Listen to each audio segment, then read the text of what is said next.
लगातार भारत सरकार के अंदर और भारत सरकार और यूपी सरकार में कंपटीशन चल रहा है कि कौन ज्यादा पेपर लीक कराएगा।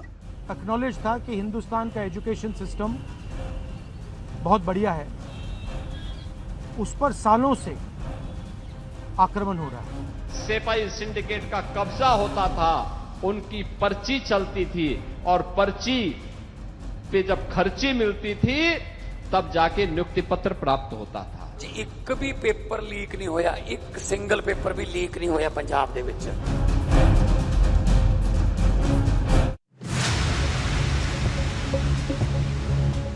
शाम करीब 7 बजे पीएम मोदी ने एक वीडियो शेयर किया। उन्होंने कहा कि पेपर लीक रोकने के लिए कल कठोर कानून लाएंगे।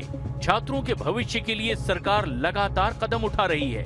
जिन लोगों ने छात्रों के भविष्य के साथ खिलवाड़ किया वो जेल में सड़ रहे हैं। नंदन नीलेकणी की अगुवाई में हाई पावर कमेटी के गठन का भी ऐलान पीएम ने किया। हमने फास्ट ट्रैक कोर्ट बना चुके हैं। हम कल पार्लियामेंट के अंदर भी कठोर कानूनों के प्रावधान के साथ नया कानून बनाने की दिशा में भी आगे बढ़ रहे हैं। लेकिन हमें भविष्य के लिए सोचना है। हमारी परीक्षा पद्धति विश्वस्त हो, हमारी परीक्षा पद्धति ट्रांसपेरेंट हो, हमारी परीक्षा पद्धति में सबसे ज्यादा अब टेक्नोलॉजी का उपयोग हो। इन सारी बातों को ध्यान में रखते हुए विश्व प्रसिद्ध टेक्नोलॉजी एक्सपर्ट श्रीमान नंदन नीलेकणी जी के नेतृत्व में एक हाई पावर टास्क फोर्स बनाने का निर्णय किया है, जो एग्जामिनेशन रिफॉर्म की तरफ फोकस करेगा और जल्द से जल्द आने वाली परीक्षाओं की विश्वसनीयता को सुनिश्चित करने का काम इसके रिपोर्ट के आधार पर कर दिया जाएगा। 36 दिनों के बाद रविवार की सुबह जंतर मंतर एकदम शांत हो गया। धर्मेंद्र प्रधान के इस्तीफे के बाद प्रहलाद जोशी ने शिक्षा मंत्रालय का जिम्मा संभाल लिया। मैं कल कर्नाटक में था, रात को इधर पहुंच के मैं आज सुबह इधर आके चार्ज लिया हूं, कार्यभार संभाला हूं। पूरा डिटेल से जो भी इधर अभी हमको देखना है, निर्णय लेना है, इस सब के बारे में इंफॉर्मेशन लेने का और पूरा मिनिस्ट्री समझने का कोशिश मैंने किया हूँ। लगभग 11 बजे से अभी 3 बज रहे, 3 बजे तक हम कंटिन्यूसली मीटिंग किया है। मुझे विषय नया है, पूरा समझने के बाद डिटेल में आपसे बात करूँगा। मैंने आज चार्ज भी लिया हूँ और सीनियर ऑफिसर्स पे डिटेल में बातचीत करने का कोशिश किया हूँ। ये बहुत बड़ी डिपार्टमेंट है, इसलिए पूरा समझ के मैं आपके साथ बात करूँगा। लेकिन इसी आंदोलन के बाद कांग्रेस ने इसका श्रेय राहुल गांधी को दे दिया। दिल्ली में कांग्रेस गांधी की तस्वीरों के साथ पोस्टर लगाए गए। इस पोस्टर में आंदोलन के सफल होने पर राहुल गांधी को धन्यवाद दिया गया। तो सवाल ये है, क्या ये जंतर मंतर पर हुए छात्रों के आंदोलन को लेकर कांग्रेस और समाजवादी पार्टी में क्रेडिट लेने की होड़ मची हुई है?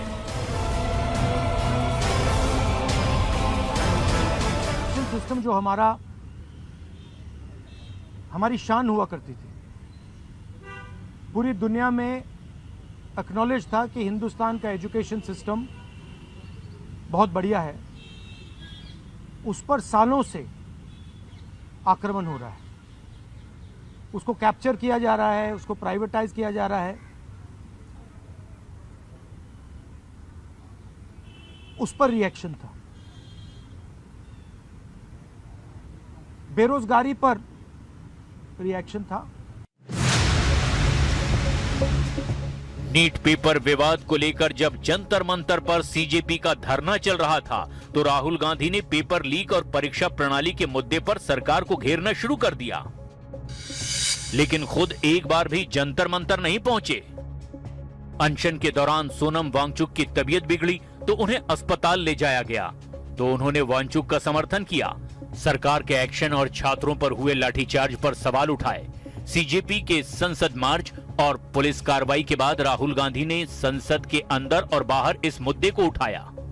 सबको दिख रहा है कि कितना गलत हो रहा है और हमारे देश के लोकतंत्र को, जिसके लिए गांधी जी शहीद हुए, जिसके लिए तमाम लोग शहीद हुए और गांधी जी जैसे तमाम किसान हैं जिन्होंने इस देश की आजादी की लड़ाई लड़ी, और आज हम इसी देश में अपने ही बच्चों को मार रहे हैं। आज हम इसी देश में वो लोकतंत्र खत्म करने जा रहे हैं जिसके लिए ये लोग लड़े, जिसके लिए ये लोग शहीद हुए, जिसके लिए ये लोग शहीद होते हैं, जो ये वर्दी पहने हैं, जो आपकी सरहद पे खड़े रहते हैं। किस लिए? ताकि इनके बच्चों को पीटा जाए। क्यों? क्योंकि अपने एग्जाम्स के लिए अपनी परीक्षा में पेपर लीक हो रहा है, उसके लिए वो अपना अधिकार मांग रहे हैं कि न्याय मांग रहे हैं। लेकिन इसके बाद वो जंतर मंतर पहुंचने की बजाय सीधे प्रधानमंत्री आवास की ओर मार्च कर निकल पड़े। पीएम मोदी के आवास के सामने धरने पर बैठ गए। इसके बाद उन्हें हिरासत में ले लिया गया। इस दौरान प्रियंका गांधी वाड्रा भी वहां मौजूद रहीं। राहुल और प्रियंका के बाद खुद अखिलेश यादव भी अपना विरोध दर्ज कराने पहुंचे। अगले दिन राहुल गांधी कांग्रेस नेताओं के साथ गांधी स्मृति पहुंचे। इस दौरान उन्हें रास्ते में रोका गया, हालांकि बाद में उन्हें जाने दिया गया। गांधी स्मृति पहुंचकर उन्होंने विपक्ष के सांसदों के साथ टॉर्च जलाकर मार्च निकाला। इसके बाद ह्यूमन चेन बनाई। उन्होंने दावा किया कि पूरा विपक्ष एकजुट है।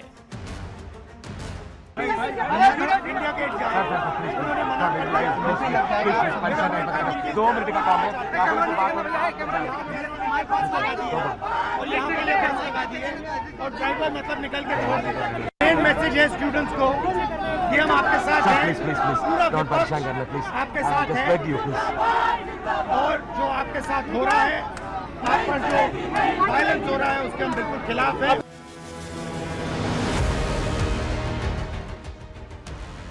सीजेपी प्रोटेस्ट के दौरान जंतर मंतर ना राहुल गांधी पहुंचे ना अखिलेश यादव, लेकिन डिंपल यादव ने जंतर मंतर पर पहुंचकर पूरा सियासी समीकरण बदल दिया। ये तस्वीर तब की है जब सीजेपी के संसद चलो मार्च और जंतर मंतर में प्रदर्शन के दौरान डिंपल यादव खुद पहुंच गईं। प्रदर्शन के दौरान एक छात्र की तबीयत बिगड़ी तो डिंपल यादव ने खुद आगे आकर उसकी मदद की। आंदोलन के दौरान झड़प और भागदौड़ में घायल हुए छात्रों से मिलने के लिए वो खुद अस्पताल पहुंची और उनका हौसला बढ़ाया। एक मेल पुलिस ने बिटिया बता रही है, फीमेल बिटिया के कपड़े फाड़े हैं। ये है आपका नया भारत, जहाँ बिटियाओं के कपड़े, इस बिटिया के भी कपड़े किसी और के कपड़े फाड़े गए हैं। हमारे साथ बहुत बच्चे मिले जिनके कपड़े फटे हैं। अपने बैचेस निकाल के आए थे, गुंडे बने हुए थे कुछ पुलिस वाले तो सहयोग कर रहे थे, लेकिन कुछ पुलिस वाले बिना वर्दी के आए थे और बच्चों को मारा है, बच्चों को करंट दिया है। और जहाँ रूल होता है कि आपको टांगों पे मारना चाहिए, बच्चों की छातियों पे मारा है। ये सीधे आघात हमारी भारत माता के सीने पे इन लोगों ने किया है। आज हमारी डिमांड है कि ये प्रधान को हटाए, एजुकेशन मिनिस्टर को हटाए, सरकार रिस्पॉन्सिबिलिटी ले, जिम्मेदारी ले, अकाउंटेबिलिटी दिखाए। पेपर लीक और पुलिस लाठीचार्ज पर संसद में राहुल गांधी को बोलने का मौका दिया गया। उन्होंने अपनी बात भी रखी, लेकिन राहुल गांधी के बयान के बाद अखिलेश यादव का गुस्सा 7वें आसमान पर पहुंच गया। उन्होंने आरोप लगाया कि सदन में राहुल गांधी को बोलने का मौका दिया गया, लेकिन जब उन्होंने अपनी बात रखने की कोशिश की तो उन्हें रोक दिया गया। छात्रों की नहीं सुनी जाएगी तो सड़कों पे आएंगे। और जो सरकार ने व्यवहार किया है, इस्तीफा तो क्या है, इस्तीफा तो जब चाहेंगे तब मंत्री ले लेंगे, सदन के बाद ले लेंगे। लेकिन सवाल ये जो छात्रों के साथ व्यवहार हुआ है, उनके हाथ तोड़े, सर तोड़ा, उनके कपड़े फाड़े, क्या बेटियों के कपड़े फाड़ेंगे आप? हम और राहुल जी थे। अध्यक्ष महोदय, हम मजबूरी में गए हैं प्रधानमंत्री के आवास पर। अगर आप सुन लेते हैं यहाँ पर तो हम नहीं जाते। क्या प्रधानमंत्री स्टेटमेंट नहीं दे सकते हैं? युवाओं के लिए आप बाहर बोल सकते हैं, सदन में क्यों नहीं बोल सकते हैं आप? तो सवाल ये है कि दिल्ली में पेपर लीक का मुद्दा इतना बड़ा हो गया कि इसकी गूंज उत्तर प्रदेश तक सुनाई देने लगी और कांग्रेस और समाजवादी पार्टी ने इसे अपनी पहचान के साथ जोड़ लिया। हम सब इस सदन में रोज आते हैं, अब ना तो यहाँ पे आप चर्चा करना चाहते हैं, ना ऑपोजिशन को आप पॉइंट उठाने देते हैं, आप डिस्कस नहीं करना चाह रहे हैं। ये सदन है किसका? ये उन्हीं युवाओं का है ना जिसको आप रोक रहे हैं बाहर, जिन पर आप लाठीचार्ज कर रहे हैं, जिन पर आप आंसू गैस चला रहे हैं। अब तो इसी मुद्दे पर राहुल गांधी ने सीधे गृह मंत्री अमित शाह को चिट्ठी लिख दी है, जिसमें पुलिस लाठीचार्ज पर सवाल उठाए गए हैं। राहुल गांधी ने पहला सवाल पूछा कि प्रदर्शनकारियों पर पैलेट गन चलाने का आदेश किसने दिया? अगर आपने नहीं तो फिर किसने दिया? दूसरा, सामान्य कपड़ों में आए जिन लोगों ने लाठीचार्ज किया वो पुलिसकर्मी थे या वॉलंटियर्स? उनकी तैनाती किसने की? 10 महीने बाद देश के सबसे ज्यादा विधानसभा सीटों वाले राज्य में चुनाव होने वाले हैं, लेकिन विपक्ष की चाल पर सीएम योगी ने फिर पलटवार किया। उन्होंने कहा कि यूपी में पहले माफिया राज था, यूपी को संगठित अपराध का गढ़ बना दिया गया, नौजवानों के सामने पहचान का संकट था, किसान आत्महत्या करने को मजबूर थे। बेटियों को पढ़ाई करने के लिए दूर यूपी के बाहर हॉस्टल में या रिश्तेदारी के यहां भेज देते थे। जब उस बेटी को मां बाप का संरक्षण मिलना चाहिए तब उसको हॉस्टल में भेजा जा रहा है। अरे शादी के बाद तो बेटी जाती ही है ससुराल, कम से कम अपने मां बाप के संरक्षण में पढ़ाई भी कर ले। लेकिन ये समाजवादी पार्टी के गुंडों ने जीना हराम कर रखा था, जीना हराम कर रखा था। व्यापारी यूपी के अंदर निवेश नहीं करना चाहता था क्योंकि इसे भय था।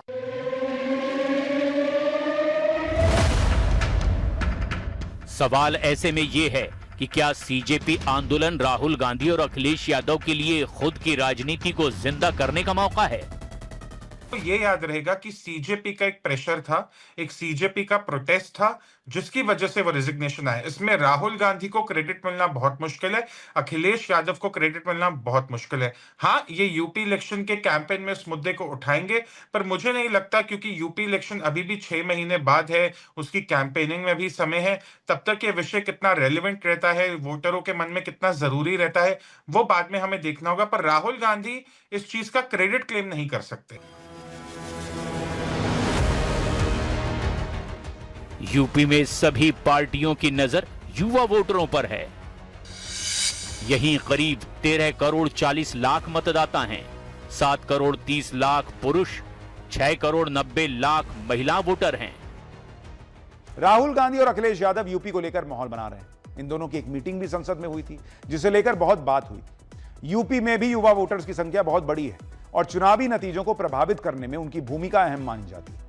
ऐसे में कॉकरोच जनता पार्टी का आंदोलन अब एक बड़े राजनीतिक नैरेटिव का हिस्सा बनता नजर आ रहा है। लेकिन यूपी में क्रेडिट की लड़ाई सिर्फ समाजवादी पार्टी और कांग्रेस के बीच नहीं, अब तो एआईएमआईएम ने भी यूपी में अपनी पकड़ मजबूत करने के लिए समाजवादी पार्टी को साथ आने का ऑफर तक दे दिया। मजलिस नहीं चाहती कि दोबारा भाजपा की सरकार बने उत्तर प्रदेश में। मैं हाथ मिलाने को तैयार हूं, मैं अलायंस करने। लेकिन जैसे ही ओवैसी ने यूपी की सियासत में अपना इरादा जाहिर किया, बीजेपी ने तुरंत पलटवार कर दिया। अखिलेश यादव जी और असदुद्दीन ओवैसी जी ये अक्सर कौन बनेगा बड़ा भाईजान के कंपटीशन में रहते हैं, पर अब ये कर रहे हैं कोलैबोरेशन। ओवैसी ने फ्रेंडशिप रिक्वेस्ट भेज दी है समाजवादी पार्टी को, और समाजवादी पार्टी और ओवैसी की पार्टी वैसे तो दो पहलू एक ही सिक्के के हैं। ये तो दोनों एक ही थाली के चट्टे बट्टे हैं, वोट बैंक की थाली के। दोनों मिलके यूसीसी का विरोध करते हैं, दोनों मिलके महिला अधिकारों का विरोध, शाहबानू का विरोध, शायरा बानू का विरोध, दोनों मिलकर वक्फ के रिफॉर्म का विरोध करते हैं, दोनों मिलके आतंकियों की पैरवी करते हैं। उधर सीजेपी मुद्दे को लेकर पंजाब की राजनीति भी गरमाने लगी है, जहां आम आदमी पार्टी और अरविंद केजरीवाल इस मुद्दे के जरिए अपनी राजनीतिक पकड़ मजबूत करने की कोशिश कर रहे हैं। पंजाब में बड़ी संख्या में युवा वोटर हैं, जिनकी संख्या करोड़ों में है, और इन्हीं युवाओं पर फोकस के चलते यह पूरा मुद्दा पंजाब में हर पार्टी के लिए चुनावी रणनीति का हिस्सा बनता दिख रहा है।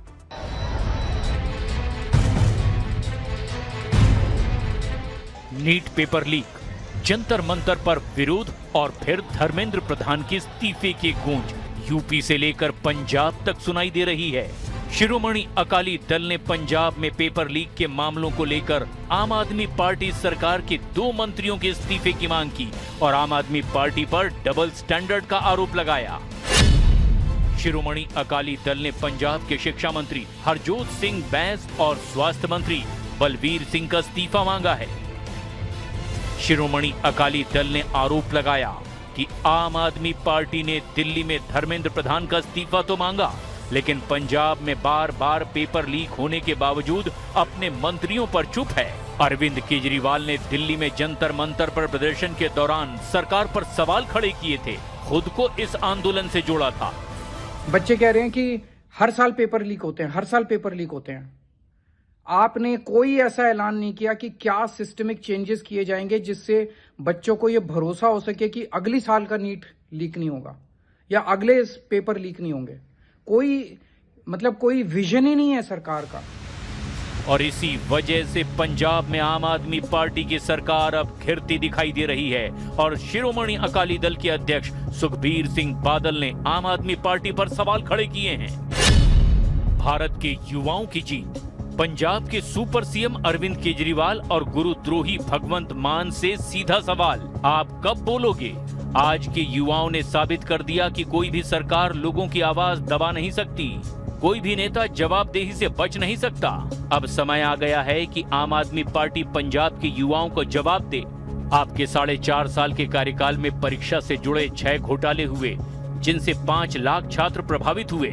आम आदमी पार्टी की सरकार को यह बताना होगा कि वो अपने मंत्रियों को कब बर्खास्त करेगी।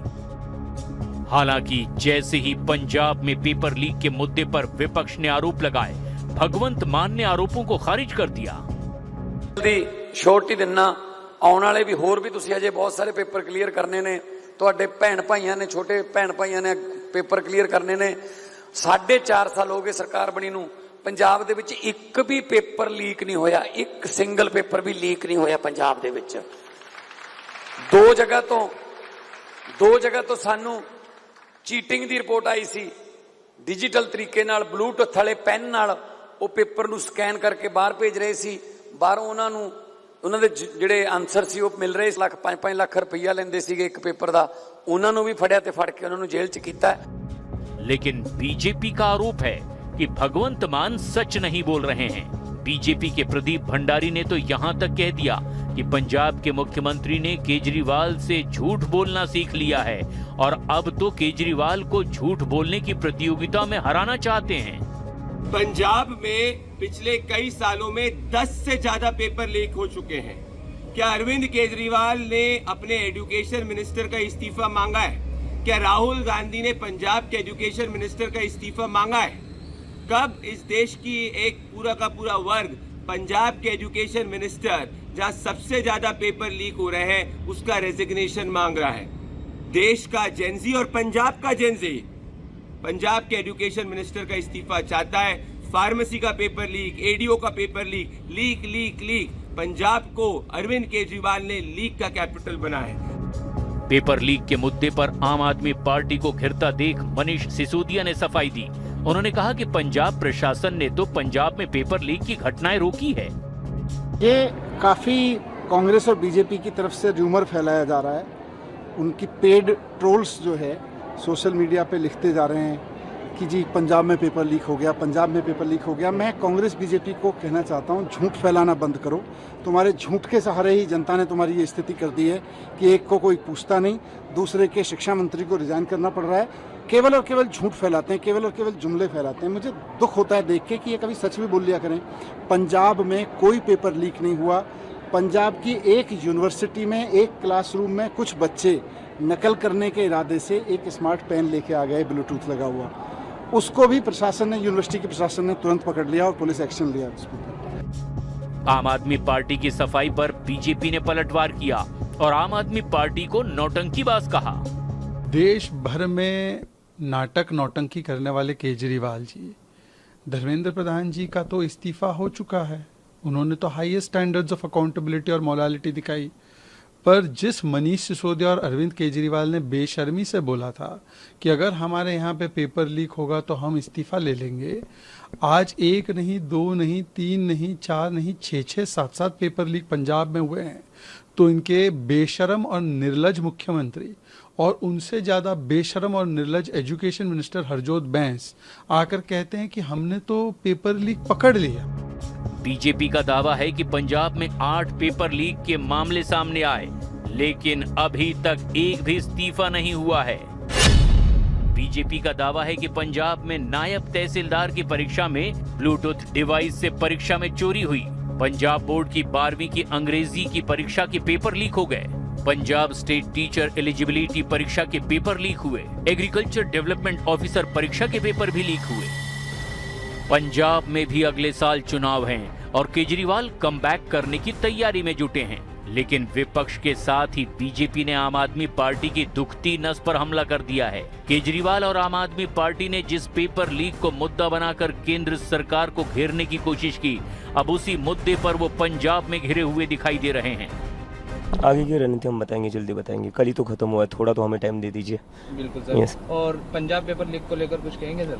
उस पर भी करेंगे, हम बोलेंगे, हम उसी के पर प्लानिंग कर रहे हैं अभी। पंजाब में करीब 2 करोड़ 14 लाख मतदाता हैं। 1 करोड़ 12 लाख पुरुष और 1 करोड़ 1 लाख महिला वोटर हैं, जबकि 5,38,000 युवा वोटर हैं। दिल्ली के जंतर मंतर पर 36 दिन तक चला सीजेपी आंदोलन भले ही खत्म हो गया हो, लेकिन इसकी गूंज ने यूपी में इसे क्रेडिट पॉलिटिक्स तक पहुंचा दिया है और पंजाब में सत्ता से सवाल करने का मौका दे दिया है। इसके अलावा भी जिन राज्यों में चुनाव आने वाले हैं, वहां भी विपक्ष इस मुद्दे को भुनाने की कोशिश करेगा। उधर बीजेपी को भी युवाओं पर पूरा भरोसा है। प्रधानमंत्री खुद युवाओं से संवाद कर रहे हैं और उनकी समस्याओं को प्राथमिकता दे रहे हैं। कुल मिलाकर युवा हर पॉलिटिकल पार्टी की प्राथमिकता बन चुके हैं, क्योंकि बात अब सिर्फ आने वाले चुनाव की नहीं, बल्कि उस भविष्य की है जो आने वाले समय में आत्मनिर्भर भारत को धार और रफ्तार देंगे। ईरान युद्ध पश्चिमी एशिया के लिए धीरे धीरे कयामत बनता जा रहा है। अमेरिकी राष्ट्रपति डोनाल्ड ट्रंप ने ईरान पर मैसिव अटैक या कहें कि पूर्ण युद्ध का ऐलान किया है।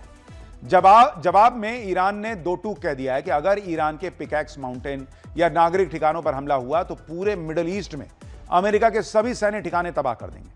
वहीं दूसरी तरफ इस कोहराम के बीच फिलीपींस की राजधानी मनीला में क्वाड के विदेश मंत्रियों की आपात बैठक में चीन के खेमे में खलबली मचा दी। भारत, अमेरिका, जापान और ऑस्ट्रेलिया ने मिलकर दक्षिण चीन सागर में ड्रैगन को घेरने का नया Indo Pacific maritime surveillance plan पेश कर दिया।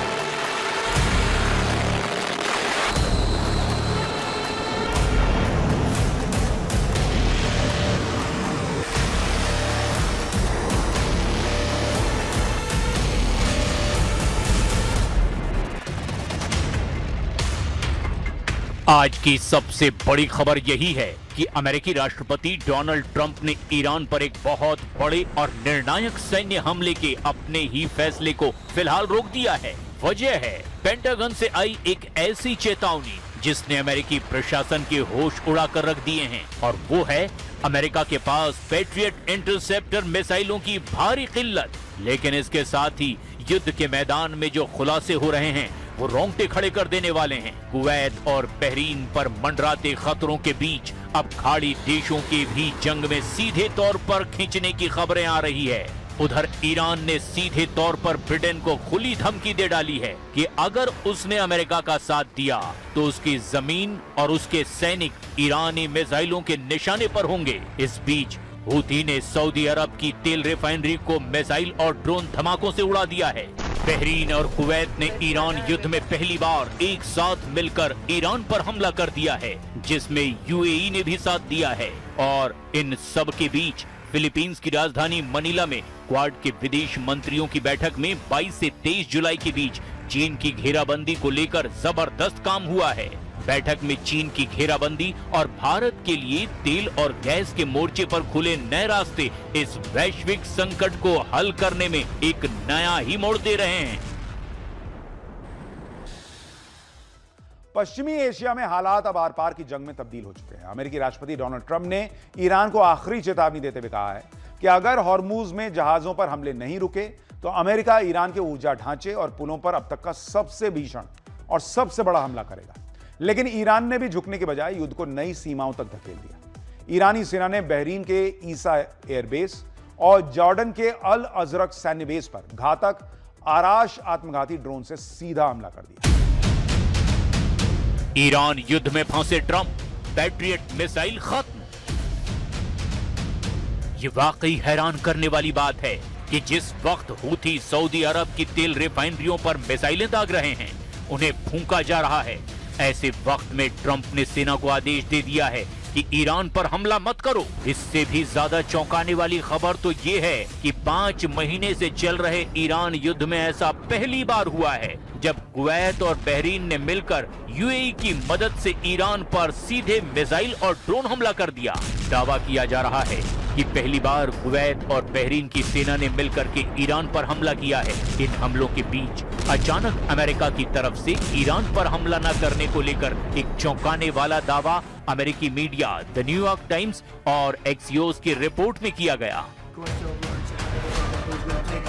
द न्यूयॉर्क टाइम्स और एक्सियोस की रिपोर्ट के मुताबिक अमेरिकी राष्ट्रपति डोनाल्ड ट्रंप ने शुक्रवार यानी 24 जुलाई 2026 को अपने शीर्ष सलाहकारों और कैबिनेट मंत्रियों के साथ एक लंबी हाई लेवल बैठक की और इस बैठक के बाद ट्रंप ने अमेरिकी सेना को ईरान पर किसी भी नए और बड़े हमले करने से रोकने का सख्त आदेश दे दिया। रिपोर्ट के मुताबिक अमेरिका के ज्वाइंट चीफ ऑफ स्टाफ के chairman general Dan Caine, pentagon के अधिकारियों ने ट्रंप प्रशासन को चेतावनी दी कि पिछले कई हफ्तों से लगातार जारी तूफानी हमलों की वजह से अमेरिकी सेना के पास पैट्रियट इंटरसेप्टर मिसाइलों और दूसरे एयर डिफेंस हथियारों का भंडार अब खतरनाक रूप से कम हो चुका है। अब हालात ये हैं कि अप्रैल के अंत तक अमेरिकी सेना मिडिल ईस्ट में 1200 से ज्यादा पैट्रियट इंटरसेप्टर मिसाइलें खर्च कर चुकी है। अगर युद्ध और लंबा खिंचता है और इसी रफ्तार से और आगे बढ़ता है तो मध्य पूर्व में तैनात अमेरिकी सैनिकों और उनके सहयोगी देशों की रक्षा करना नामुमकिन हो जाएगा।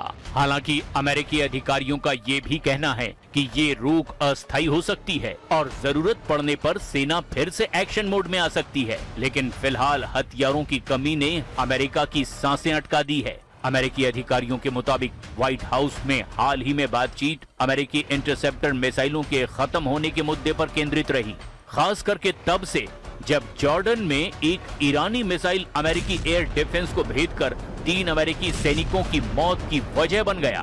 अमेरिका में सैनिकों की मौत पर भारी नाराजगी दिखाई दी। न्यूयॉर्क टाइम्स के सूत्रों के मुताबिक अमेरिकी जनरल डैन केन ने कहा कि ईरान के साथ पूर्ण युद्ध संभव तो है, लेकिन इसमें मध्य पूर्व में अमेरिकी सेंट्रल कमांड यानी सेंटकॉम के पास मौजूद मिसाइलों की संख्या बहुत कम हो जाएगी। वहीं दूसरी तरफ ईरानी सेना के पास मिसाइलों का बड़ा भंडार होने की संभावना है। ऐसे हालात में ट्रंप ने रूस और चीन को भी इस जंग से दूर रहने की सख्त चेतावनी दी है। ट्रंप का दावा है कि चीनी राष्ट्रपति शी जिनपिंग और रूस के राष्ट्रपति व्लादिमीर पुतिन ने उन्हें भरोसा दिया है कि वे तेहरान को हथियार सप्लाई नहीं करेंगे। ट्रंप ने साफ कह दिया कि अगर चीन या रूस ने इस नियम को तोड़ा तो उन्हें इसके बहुत गंभीर परिणाम भुगतने होंगे। So we've hit Iran very hard. Their Navy is gone. Their Air Force is gone. 250 jets no longer. 159 boats. Good boats. In fact, I said, why the hell didn't we keep them? We could have used them. But 159, but all at the bottom of the sea. They have no radar. They have very few drones left, despite what you see. And every once in a while, they're going to set some things up, but they don't have much left. And by the way, they are talking to us right now. They'd love to make a deal. I don't think they're ready to. I don't think it's time yet, but I'm willing to listen. But they cannot have a nuclear weapon. Iran में भारी तबाही। Bahrain Kuwait ने पहली बार किया हमला। जब ये जंग शुरू हुई थी तभी वॉर एक्सपर्ट्स ने आशंका जाहिर की थी कि ये मिडिल ईस्ट की सीमाओं को लांघकर पूरी दुनिया को अपनी चपेट में ले लेगी। ये डर अब सच साबित होता दिखाई दे रहा है। वॉल स्ट्रीट जर्नल की एक बेहद सनसनीखेज रिपोर्ट सामने आई है, जिसके मुताबिक कुवैत और बहरीन ने ईरान के अंदर घुसकर हमले शुरू कर दिए हैं। हालांकि दोनों देशों ने आधिकारिक तौर पर इस बात की पुष्टि नहीं की है, लेकिन ये इस बात का स्पष्ट संकेत है कि अरब देश अब एक लंबी और खूनी जंग में बुरी तरह फंसते जा रहे हैं। ईरानी मीडिया और सैन्य सूत्रों के मुताबिक ईरान ने जॉर्डन, कुवैत और बहरीन में मौजूद अमेरिकी सैन्य ठिकानों को अपनी जवाबी हमलों का निशाना बनाया। बहरीन में अमेरिका की 5th फ्लीट के नौसैनिक ठिकानों पर ड्रोन और मिसाइलों से जोरदार हमले किए गए, जिसके बाद वहां कई बड़े विस्फोटों की आवाजें सुनाई दी है। सऊदी अरब पर हूथी का हमला, फूंक डाली तेल रिफाइनरी। मिडिल ईस्ट के एनर्जी हब पर मंडराता खतरा अब और गहरा गया है। यमन के हूथी विद्रोहियों ने सऊदी अरब पर एक बार फिर बड़ा हमला बोल दिया है। हूथी विद्रोहियों ने दावा किया कि उन्होंने 25 जुलाई को सऊदी अरब के जजान में स्थित सऊदी आरामको रिफाइनरी को 3 बैलिस्टिक मिसाइलों से निशाना बनाया। ये जानना भी जरूरी है कि जजान रिफाइनरी सऊदी अरब की 5वीं सबसे बड़ी ऑयल फैसिलिटी है। इस हमले के बाद कुवैत समेत कई खाड़ी देशों ने इसकी कड़ी निंदा की है। इसे वैश्विक व्यापार और नौवहन के लिए गंभीर खतरा बताया है। हालांकि हूथी डंके की चोट पर अपने हमले को कामयाब बता रहे हैं।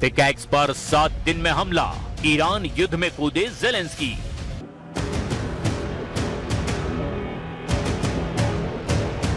अट्ठाईस फरवरी 2026 से आज तक अमेरिका और इजराइल ईरान के परमाणु ठिकानों को पूरी तरह से नष्ट नहीं कर पाए हैं। हैरान करने वाली बात तो ये है कि अब ट्रंप को लगता है कि अगर हमने जल्द ही ईरान की परमाणु क्षमता को पूरी तरह से तबाह नहीं किया तो इजराइल के साथ साथ पूरे अरब को ईरान तबाह कर डालेगा। खबर तो यहाँ तक है कि ईरान युद्ध में ट्रंप ने यूक्रेन को भी शामिल करना शुरू कर दिया है। दावा तो यहाँ तक किया जा रहा है कि ज़ेलेंस्की ने ट्रंप को भरोसा दिलाया है कि वो ईरान के शाहिद 136 ड्रोन और मिसाइलों को तबाह करने के लिए अपने माहिर कमांडर और स्पेशल टीम को ईरान के खिलाफ जंग में उतार देगा। इस बीच इस युद्ध में सबसे बड़ा मोड़ पिकैक्स माउंटेन को लेकर आया है। नतांज परमाणु परिसर के पास पहाड़ की ठोस चट्टानों को काटकर 100 मीटर नीचे बनाया गया ये बंकर ईरान का सबसे सुरक्षित सेंट्रीफ्यूज ठिकाना है। इसी को ट्रंप हर हाल में तबाह करना चाहते हैं।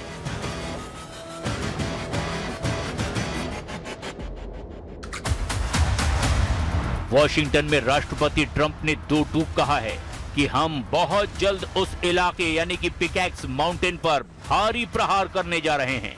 वॉशिंगटन का लक्ष्य ईरान में सत्ता परिवर्तन करना नहीं बल्कि ईरान को पूरी तरह से परमाणु मुक्त बनाना है। हॉर्मुज़ पर ईरान का नियंत्रण पूरे विश्व व्यापार के लिए एक खतरनाक मिसाइल बनता जा रहा है।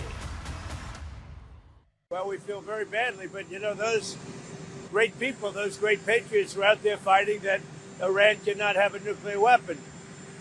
Iran has been very, very badly damaged. They've lost everything almost militarily. They've got very little left. They've got some missiles. They've got some drones. They've got some manufacturing ability, not much.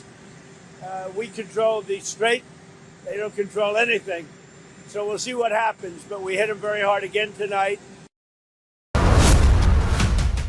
Iran की तबाही के लिए America Ukraine की secret deal. America कई दिनों से Iran पर बमबारी कर रहा है, लेकिन अब वॉशिंगटन और कीव के बीच से एक ऐसी खबर निकलकर सामने आई है जिसने पूरी दुनिया की सैन्य रणनीति को हिलाकर रख दिया है। क्या दुनिया की सबसे बड़ी महाशक्ति अमेरिका, जिसके पास अरबों डॉलर के एयरक्राफ्ट कैरियर हैं, वो अब ईरान से लड़ने के लिए अपने हथियारों की रणनीति बदलने पर मजबूर हो गया है? क्या पेंटागन ने ईरान के समंदर और आसमान पर कब्जा करने के लिए यूक्रेन से नई सैन्य तकनीक सीखने का फैसला कर लिया है? ईरान की तबाही के लिए अमेरिका यूक्रेन की सीक्रेट डील।